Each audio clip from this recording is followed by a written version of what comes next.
দেখেন ভাই ভিডিওটি আমাদের দেশে এটা হচ্ছেটা কি, একটা যুবতী হয়তো তার বয়স 13 থেকে বা 14 বা 12 এমন হবে, তাকে মনে হয় যতটুকু ভিডিওতে দেখলাম হয়তো কেউ গুম করার উদ্দেশ্যে বা হত্যা করার উদ্দেশ্যে যেভাবে হোক তাকে নিয়েছিল, কিন্তু বাঁচানোর মালিক আল্লাহ। সে চকে দিয়া বা চকপাতালি দৌড়ে গিয়ে অন্য এক গ্রামে উঠে, সেটা হচ্ছে আমাদের কেরানীগঞ্জের পরাহাটি গ্রামে। সেখান থেকে সাংবাদিক ভাই তাকে প্রতিবেদন দিয়েছে। আমি ভিডিওটি কেন নিয়ে আসছি দেখেন, আজকে আমাদের দেশের কি অবস্থা। মানুষের যেমন মূল্যই নেই, সে একটি ফুটফুটে সুন্দর একটি মেয়ে, সে আসলে কিন্তু জন্মগতভাবে বোবা নাকি ভয় পেয়ে তার কণ্ঠ গেছে গা, সেটা আল্লাহ পাক ভালোই বলতে পারবে। তো আল্লাহ তাআলা পাক সবাইকে হেদায়েত দান করুক এইসব কাজকর্ম যারা করে, কারণ জীবন কেউ দিতে পারে না মাত্র আল্লাহ ছাড়া। জীবনটা শুধু নিতেই পারে, দিতে আর কেউ পারে না। ভিডিওটি দেখেন। আসসালামু আলাইকুম রহমতুল্লাহি বরকাতুহু। প্রিয় দর্শক, আপনারা দেখতে পাচ্ছেন একটা মেয়ে রাস্তা থেকে দৌড়ে আইসা, মানে এটা কার বাসা জানি ভাই?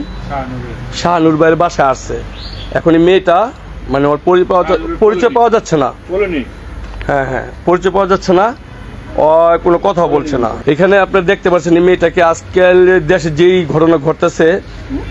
এখন চাচি, আপনি যে বললেন যে চকের মাঝখানে যে যখন মেয়েটা চোখ দেখলো, ওই আঙ্গুল চাচতো ভাই ছোট ভাই ওই কি বলছে বলেন দেখি একটু।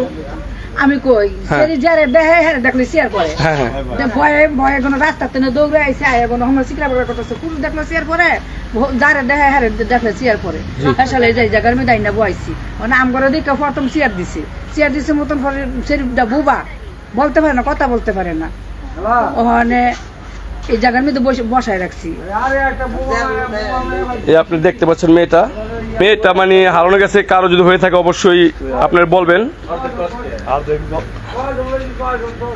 এই তুমি দিক তাকাও। এই তোমার নাম কি? এই যে তোমার নাম কি? তোমার নাম কি? তোমার নাম কি? কথা বলতে পারো? কথা বলতেছে না, বলে বুঝতে পারতেছি না। বোবাই নাকি? আপনারা একটু প্লিজ একটু দেখেন তো এটা কার বাচ্চা বা কি। তুমি কথা বলো। তোমার নাম কি? তোমার নাম কি? তোমার বাসা কোথায়? রাজু, তুমি একটু আসো তো পোড়াহাটি।